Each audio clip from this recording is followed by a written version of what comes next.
decir eso. Andrea hizo un doctorado en historia de la medicina y ha trabajado, bueno, leí algunas cosas de ella que me mandó por correo, trabajos extraordinarios que tienen que ver con la presentación de la enfermedad en la construcción del proceso nacional chileno en el siglo XIX. Y bueno, por supuesto, me parece un tema interesantísimo, porque quizá de todas las lecturas que ha habido de los proyectos nacionales, esta nueva incorporación del problema de la enfermedad, que es un problema que ha sido muy revisado teóricamente en los últimos años, bueno, esta incorporación de esa mirada en corpus que piensa lo nacional o la constitución de lo nacional, me parece que puede ser importante. Y bueno, es otra manera de entrar por el problema de lo anormal o de lo raro, porque la enfermedad es precisamente eso, ¿no? La anormalidad instalada en el espacio de un cuerpo supuestamente sano o construido en términos de salud, ¿no? Entonces, como hemos visto ya esa doble cara del problema de la normalidad, el diálogo siempre con un aparato normalizador, pues vamos a ver por dónde nos conduce Andrea. Muchas gracias. Quisiera en primer lugar agradecer a Eleonora la invitación a participar de este evento y de formar parte de este grupo. Estoy muy contenta de estar acá, primera vez en Venezuela, y cometí la infachatez de pasar el fin de semana en Choroní, porque ha sido altamente criticado. Pero me imagino que ahora viene el espacio de la venganza, porque ahora me van a poder decir que en lugar de irme a la playa podría haber trabajado más el texto que me voy a presentar. Gracias también a los integrantes del grupo por la gran energía del mandado. Quisiera hacer una advertencia. El texto que voy a presentar no fue elaborado específicamente para este evento, porque yo me incorporé muy tardíamente y tomé la decisión muy tardíamente de poder venir, porque el contacto que hicimos con Eleonora recién se produjo en diciembre, enero. Por lo tanto, me van a disculpar quizás ciertos desajustes entre lo que voy a presentar y la convocatoria propiamente tal del evento. Este es un texto que forma parte de una investigación que estoy recién comenzando a hacer y que me va a tener por lo menos ocupada por los próximos 3 años, que tiene que ver justamente con lo que comentaba Eleonora, es decir, con las significaciones y metaforizaciones en torno a salud y enfermedad en las letras chilenas entre 1860 y 1920, el periodo no caracterizado por discusiones en torno a modernidad y modernización.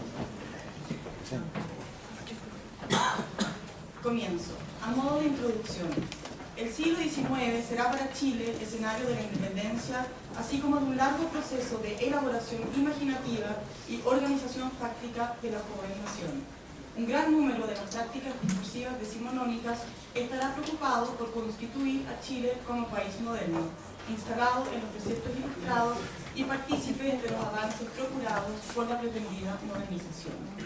A la literatura se le otorga un papel no solo importante, sino constitutivo en este camino de la fundación simbólica de la nación.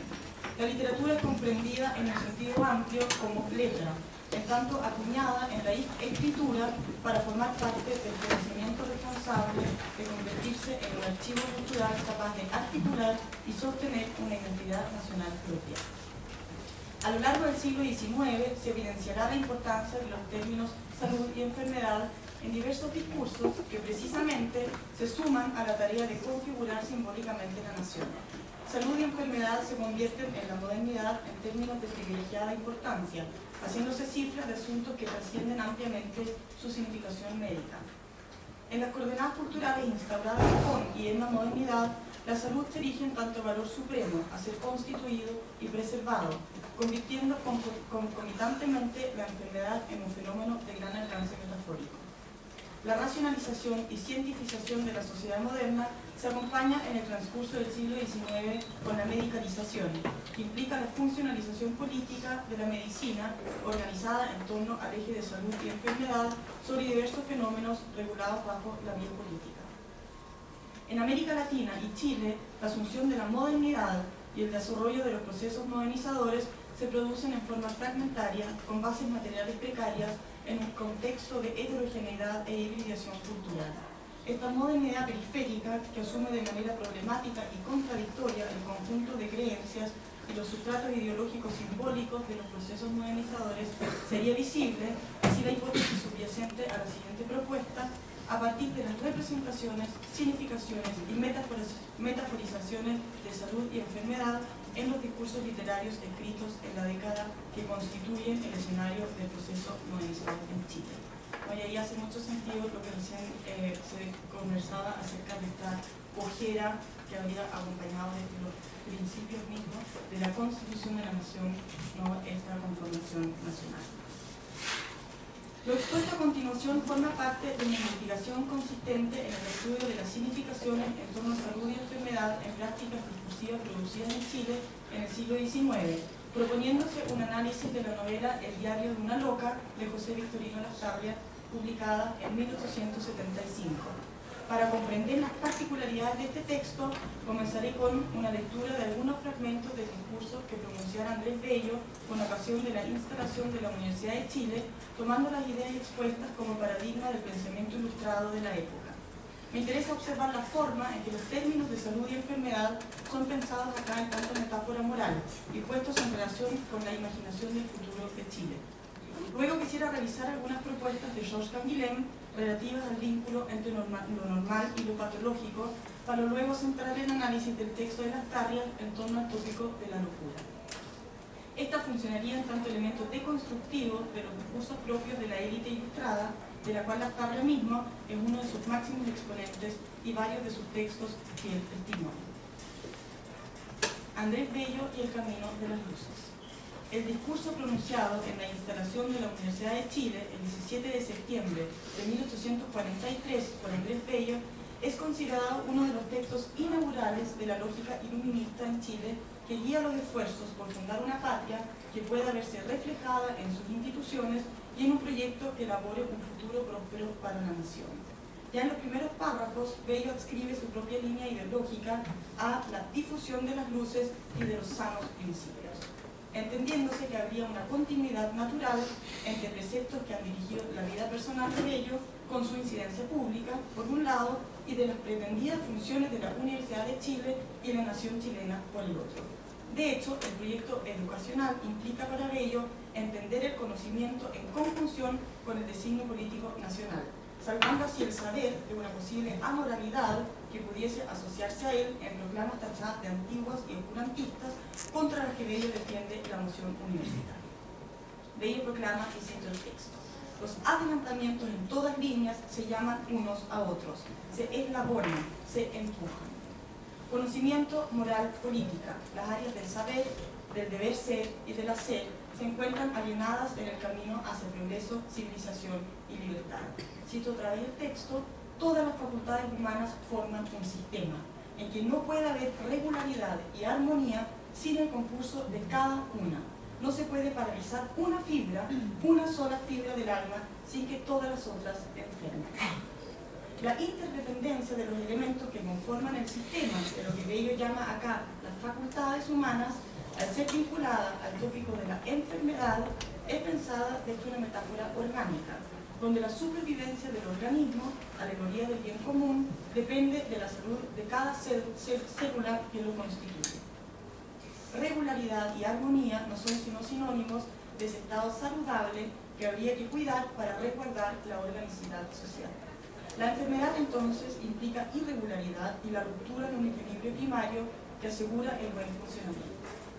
El discursante seguirá su argumentación insistiendo en la elevación moral que ciencias y letras traen consigo a quien sepa rendirles correcta pleitesía, que convocan a la pasión sana y constructiva, debilitando lo que Bello llama el poderío de las seducciones sensuales. Con relación a los efectos positivos que produce el cultivo de la literatura, Bello especificará que desenvuelve los pliegues profundos del corazón para preservarlo de extravíos funestos. El arte, incluyendo el de las letras, puede conducir por esta senda provechosa del bien, pero también podría, en vez de encarnar en sus obras el tipo de lo bello, abortar esfinges, creaciones enigmáticas y monstruosas. Bello aclara que cree en la libertad en todo, pero yo no veo libertad sino embriaguez licenciosa en las orgías de la imaginación. Quisiera detenerme en algunas implicancias de las formas argumentativas puestas en circulación por Andrés Bello en los pasajes citados de este discurso de la instalación de la Universidad de Chile.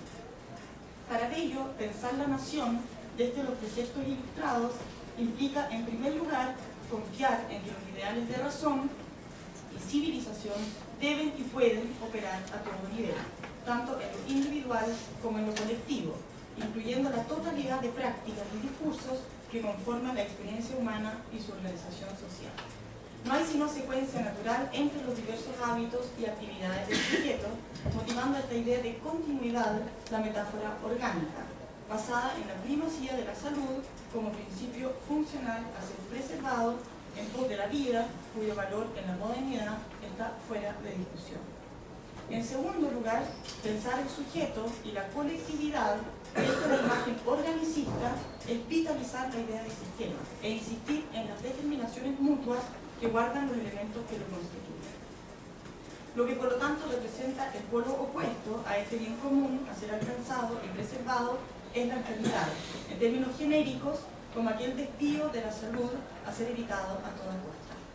La enfermedad puede adoptar muchas formas, se materializa en, voy a volver a citar ciertos fragmentos, el poderío de las seducciones sensuales, en los extravíos funestos del corazón, o en esas creaciones enigmáticas y monstruosas, producto de la embriaguez licenciosa y las orgías de la imaginación. Es decir, habría una imaginación sana, regular, armónica, recta, maneras no solo adecuadas, sino deseadas y deseables, en las que sentimiento y pensamiento pueden y deben canalizarse. Pero existe el peligro de la desviación, que conlleva la amenaza de pasión y reflexión patológica y patologizante. Por ello, la aclaración de Bello con relación al concepto de libertad. El problema no es individual, remitiendo la orgía siempre a un grupo, a un colectivo. Por otro lado, Bello utilizará el esfinge, el enigma y el monstruo en tanto imaginería de lo enfermo. Esfinge y enigma encierran un secreto, un saber oculto al cual habría que renunciar conscientemente por su desborde hacia lo monstruoso, que se impone en tanto límite a partir del cual lo humano deja de serlo para colindar con lo bestial. También esfinge y enigma comparten este rasgo del excedente hacia lo no humano, haciendo comparecer lo divino y lo animal en lo humano.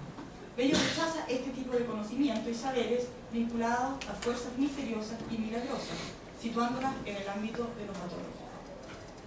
Interesante resulta en esta construcción de Bello que la fuente de salud y enfermedad es la misma. La enfermedad nace de desviaciones, molestias, quiebres dentro del mismo sistema y la misma organicidad, que peligran con convertirse en patológicas y amenazan de esta manera la salud de la totalidad. La enfermedad no es imaginada como una fuerza invasora proveniente de afuera, sino en tanto error del funcionamiento normal. A continuación, quiero retomar algunas ideas que plantea Canguilhem en lo normal y lo patológico para pensar distintos tipos de relaciones entre lo normal y lo patológico. Canguilhem postula, reflexionando acerca de las relaciones entre lo normal y lo patológico, que concepciones dinámicas acerca de la enfermedad han competido, así como convivido, con concepciones ontológicas a lo largo de Occidente. La medicina moral griega, por ejemplo, que postula la salud como un estado de equilibrio, la eucrasia, y la enfermedad consecuentemente como una ruptura de ese equilibrio, la discrasia, privilegiaría la idea de una continuidad entre salud y enfermedad. Es más, al ser la salud un estado de equilibrio entre los cuatro humores, en la patología humoral, pero asociado también a las cuatro estaciones, los cuatro elementos, los cuatro puntos cardinales, las cuatro edades del hombre, etc., se cuestiona la existencia de una salud perfecta. En ciertos momentos puede inclinarse la relación entre los humores naturalmente hacia el predominio de uno, lo que no necesariamente implica un estado francamente patológico. Si se puede estar un poco enfermo siendo aún sano, se posibilita la enfermedad dentro de la salud y viceversa, un estado saludable dentro de la patología. Sin embargo, a pesar de poder ejemplificarse con esta teoría de los 4 humores una relación continua entre salud y enfermedad, puede hacerse a su vez palpable la permeabilidad entre la idea de la continuidad y el postulado de la diferencia ontológica en el problema 30 acerca de la melancolía, un problema que atribuyó seguramente falsamente a Aristóteles. Este comienza con la interrogante acerca del por qué todos los grandes hombres, sea en el ámbito de la política, las artes, la literatura y la reflexión, han padecido la enfermedad de la virilidad.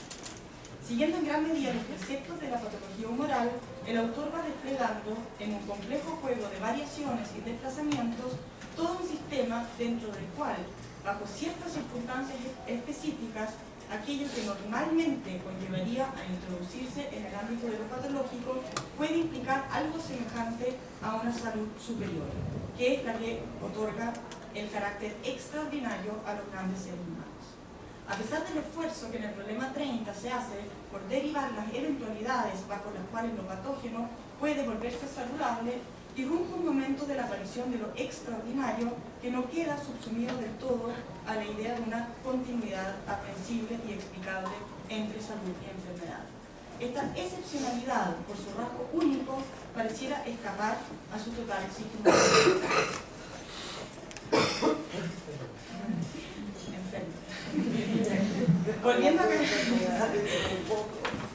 Volviendo a Canguilhem, este refiere que la visión dinámica de la enfermedad contrasta con conceptualizaciones ontológicas de la misma, donde es vista como un elemento foráneo al organismo y a su salud. La batalla se libra, en el caso primero, dentro del mismo organismo, mientras que en la segunda visión la lucha implica un enfrentamiento del organismo con fuerzas externas. Las metaforizaciones medievales acerca de la peste, que imaginan la enfermedad como castigo divino, ilustran el modelo de una patología en tanto elemento externo enviado a confrontar el funcionamiento normal del cuerpo, tanto individual como colectivo. Las enfermedades infecciosas suelen favorecer una visión ontológica de la enfermedad, actualizando metáforas de invasión y de guerra. Este es un asunto que Susan Sontag estudió tanto en la enfermedad de sus metáforas como en el cine de sus metáforas, incluso muestran en ilustraciones, ¿no?, como en el fondo la enfermedad ataca, ¿no?, a un organismo, ¿no?, con fuerzas que provienen de afuera, casi como una lucha planetaria. En el siglo XIX, la discusión acerca de las vinculaciones entre lo normal y lo patológico adquiere especial importancia dentro de los debates acerca de las relaciones entre fisiología, en tanto ciencia de la vida, y patología, ciencia de la enfermedad. Auguste Comte, recordando ciertos principios planteados por el médico Broussais, postula que no habría diferencia en términos absolutos entre lo patológico y lo normal, resultando este hecho central para la disciplina médica de la patología, pues queda de este modo subordinada a la biología, implicándose fisiología y patología. Es más, para Comte, la enfermedad puede ser considerada un experimento espontáneo del organismo que permitiría la comparación entre los estados normal y anormal. El estudio del estado patológico se convierte en fase indispensable de la búsqueda general de las leyes del estado normal. Las leyes de los fenómenos vitales son para Comte las mismas, tanto para la salud como para la enfermedad. No habría una diferencia cualitativa entre salud y enfermedad, sino una de carácter cuantitativa. La enfermedad queda definida en términos de exceso o insuficiencia, con relación a una salud que adquiere valor normativo. Como bien apunta Canguilhem, la norma evidenciará un carácter doble. Corresponderá, por un lado, al valor promedio, superponiéndose lo normativo con lo normal, ¿no? Canguilhem va mostrando muy bien cómo parecen haber intentos de limpiar lo normativo en tanto simple cifra de una carga moral, pero va mostrando cómo siempre, de alguna manera, lo moral va incluyéndose en estos valores que se suponen solo numéricos. Entonces siempre quedaría, ¿no?, a partir de ahí la enfermedad en tanto desviación, que no es solo de un número, sino que también siempre carga una negatividad que va más allá de esta cifra. que indica lo que estaría de más o de menos. A su vez, Foucault dedicará importantes apartados de sus clases acerca de los anormales a la relación entre normalidad y norma, destacando que en la segunda mitad del siglo XIX, cito breves pasajes del texto, se constituye un campo mixto donde se entrelazan en una trama que es absolutamente apretada las perturbaciones del orden y los trastornos del funcionamiento. Quedará encerrado dentro del campo de la medicina a través de su inclusión en las preocupaciones fundamentales de la psiquiatría, aquello que representa la irregularidad con respecto a una norma, encarnando al mismo tiempo el status de disfuncionamiento patológico con respecto a lo normal. Lo que tanto Canguilhem como Foucault destacan es el rebase de lo médico a lo moral, del ámbito del funcionamiento al del comportamiento y de escalas de medición y valoración cuyos parámetros de cotejo se entremezclan y se superponen. Pero lo hacen dentro de un espacio en el cual la enfermedad solo podrá aportar conocimiento que pueda ser reinvertido al saber de la salud, dado que es de ella y en relación a ella, en tanto normalidad y norma, que se desvía la enfermedad. Armado un poco estas coordenadas teóricas, voy a entrar ahora al análisis de la novela de Diario de una loca de José Victorino Lastarria. En el año 1875 se publica una breve y curiosa novela de José Victorino Lastarria, que en 3 décadas antes, en 1842, ¿no?, casi al mismo tiempo que Bello pronuncia el discurso de la inauguración de la Universidad de Chile, en 1842 Victorino Lastarria inaugura la Sociedad Literaria Chilena, insistiendo en su famoso discurso inaugural en el papel que a las letras toca desempeñar en la proyección de los modelos patrios.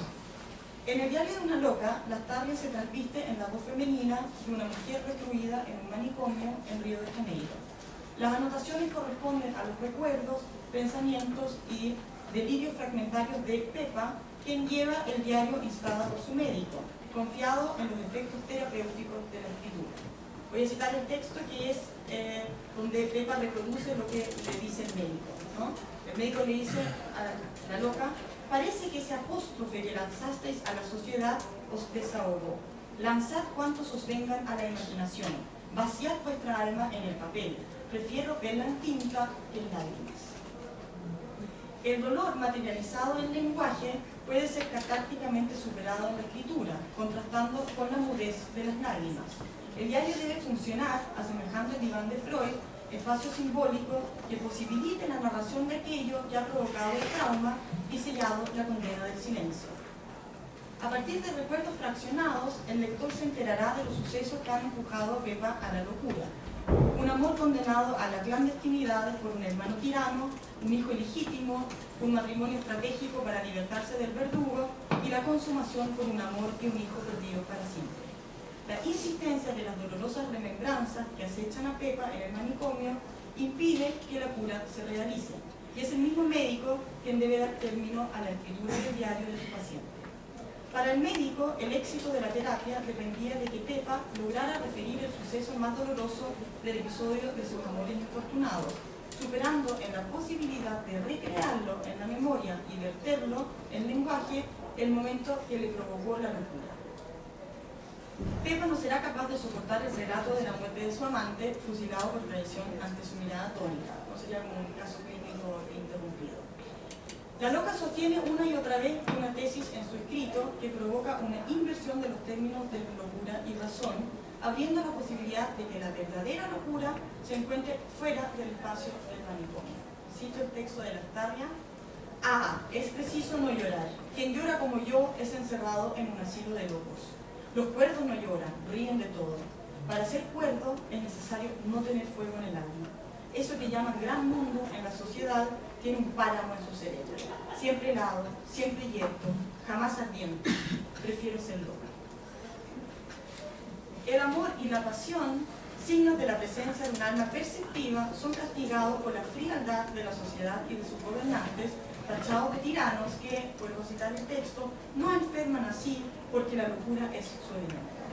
Son los reyes de los locos, de toda esa turba que se cree cuerda porque no tiene alma y que hace casas como esta para los que la tienen. Uno podría pensar algo que no he desarrollado, pero que se me ocurrió mientras leía este texto, un poco en en la inversión del rey y del bufón, ¿no? Pensando la loca un poco como una figura bufonesca que es capaz de señalar la locura del rey, ¿no? En un discurso aparentemente loco que termina siendo mucho más fuerte que el discurso. La tesis romántica, que destaca las consecuencias represoras y homogenizantes de una razón totalizadora, renace en estos fragmentos de la novela de Lastarria. La verdadera razón se encontraría del lado de aquellos que no se subordinan a un sistema ciego, amenaza de individualidad y autonomía del pensamiento. Vuelvo a citar el texto. ¿A dónde está la razón? ¿Allá o aquí? Allá, si la razón consiste en ajustar la vida a las conveniencias del egoísmo y a las exigencias de la sociedad. Aquí, si únicamente tienen alma los que saben pensar y sentir sin egoísmo, sin esclavitud, sin miedo, sin estupidez. De este modo, razón y locura se convierten en términos intercambiables y cuestionados en su supuesto contenido esencial. Lo que aparentemente funciona como razonable no es más que capacidad de adaptación y subordinación a la clase dominante. Mientras que aquello, encerrado tras ser diagnosticado como loco, responde a lo difícilmente administrable por un sistema que no soporta la libertad de espíritu y la capacidad crítica. El manicomio puede ser descrito, siguiendo Foucault, como heterotopía, en tanto es un espacio que ritualiza y localiza comportamientos desviados de la norma dominante. Foucault resalta la importancia de las así llamadas heterotopías de desviación para el funcionamiento de la sociedad, dado que ayudan a estructurarla y ordenarla, en la medida en que controlan a sus miembros y castigan o marginan a los excéntricos. Por otro lado, Foucault atribuye a los espacios heterotópicos la posibilidad de reflexionar y problematizar normas dadas, convirtiéndose en espacios de disidencia. Lastarria elige por única vez en su carrera literaria escribir desde una voz femenina. No solo posiciona el relato en el espacio marginal del manicomio, además de elegir un género híbrido y menor, el de un diario íntimo ficcional, sino conjuntamente pone la pluma en manos de una mujer. El texto evidencia continuas interrupciones, abundan los puntos suspensivos que señalan las dificultades de la mujer para seguir la linealidad de su discurso. Ciertas historias no las puede finalizar porque sobreviene el malestar y Pepa necesita asistencia y descanso. Hacia finales del texto se pone en escena el delirio de la loca, con alternados llantos y risas. Como ya se señaló, la loca se verá imposibilitada de dar término a su acto espiritual por sí misma, y es el médico quien narra sus últimos días antes de que muera. Estos rasgos hacen posible leer la obra de Lastarria desde las cifras de la histeria entendida desde los estudios culturales y no desde el psicoanálisis para salvarme de la sabiduría lacaniana que acecha por Las vinculaciones entre histeria y narración muestran presencia en diversos discursos del siglo XIX, sobre todo en Francia, mucho antes de que Freud desarrollara sus tesis, sellando la relación entre el hablar histérico del cuerpo de la mujer enferma y el discurso lingüístico desplazado por la performance histérica. Son precisamente los silencios y las incoherencias de la histeria los que invitan a llenar los vacíos por medio de la narración. Función que en el caso del texto de Lastarria es asumida por la autoridad médica masculina. Debe recordarse que Pepa se ha vuelto loca por amor y que uno de los episodios más dolorosos de su historia se relaciona con el hijo ilegítimo que tiene con su amado, que tiene un nombre imposible, se llama Fructuoso, a quien se entregara con la razón desbordante que la caracteriza. En el siglo XIX, la histeria se imagina etiológicamente vinculada a la pasión, la sexualidad y las emociones fuertes, ligándose al género femenino, dado que este sería más impresionable y lábil.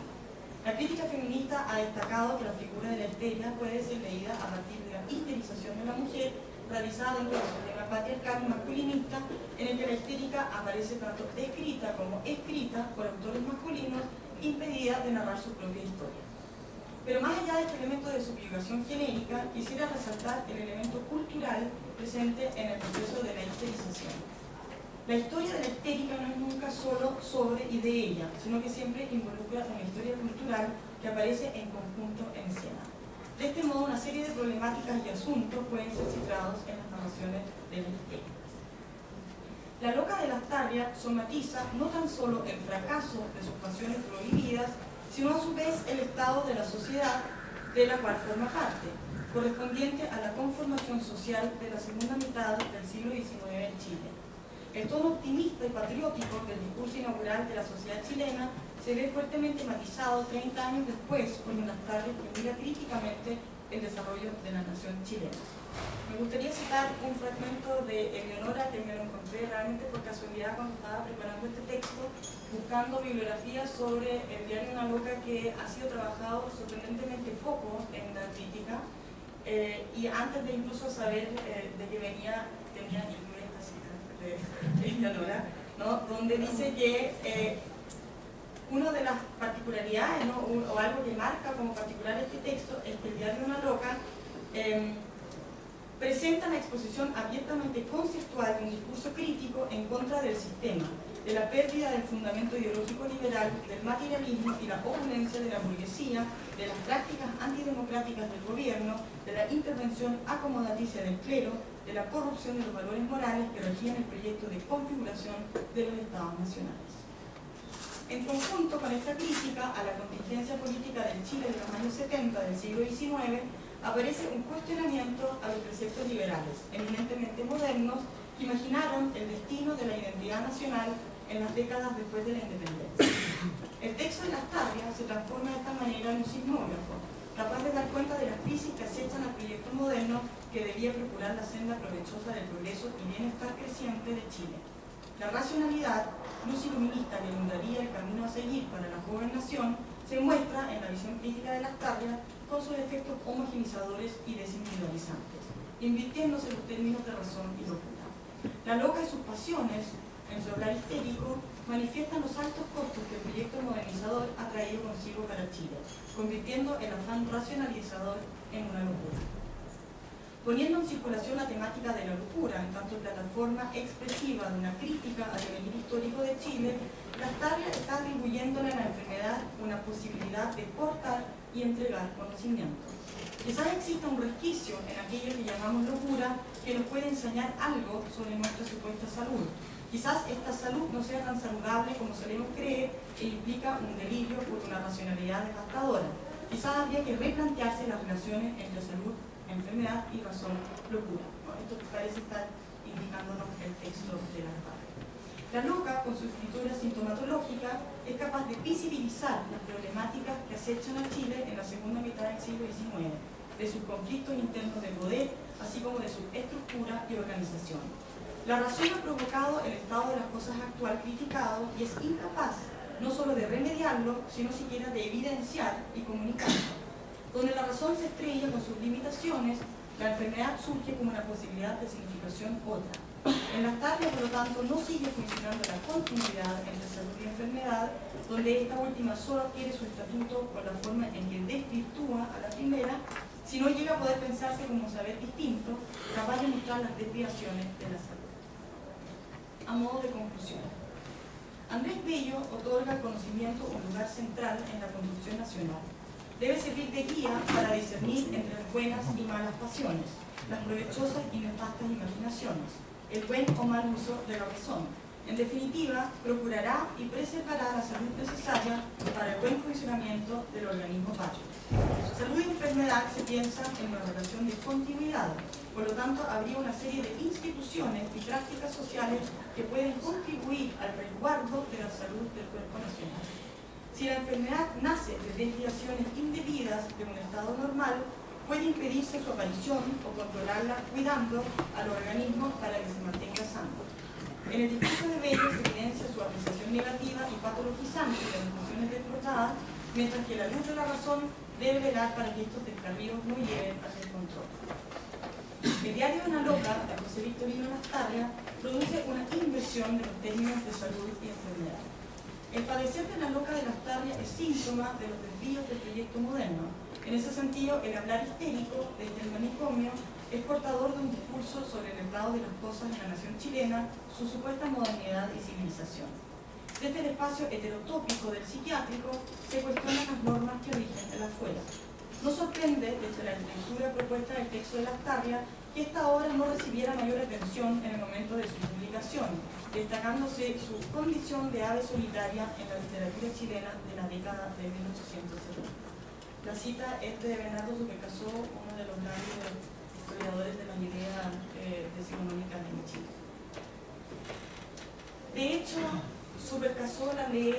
como un modelo naturalista, ¿no? Yo creo que ahí, digamos, a mí me chocaría un poco la lectura que hace, le dedica un comentario muy breve en la historia de la realidad que de alguna manera se conforma con esta charla de naturalista porque a partir del tema de la enfermedad y con eso queda de alguna manera ahí guardada.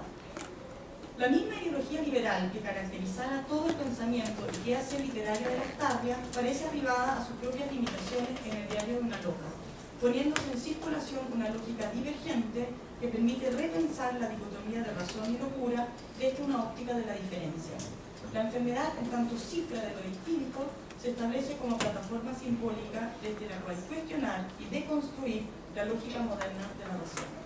La enfermedad se vuelve portadora de un saber y una gramática distinta que a su vez logra mostrar las falencias del discurso racionalizador y saludable. En Lastarria estaríamos presenciando un movimiento que nos aleja de la teoría dinámica de la enfermedad prevalente en Bello para ingresar a la idea de la diferencia ontológica, a partir de la cual la enfermedad no se agotaría en aquello que la salud es capaz de decir sobre ella.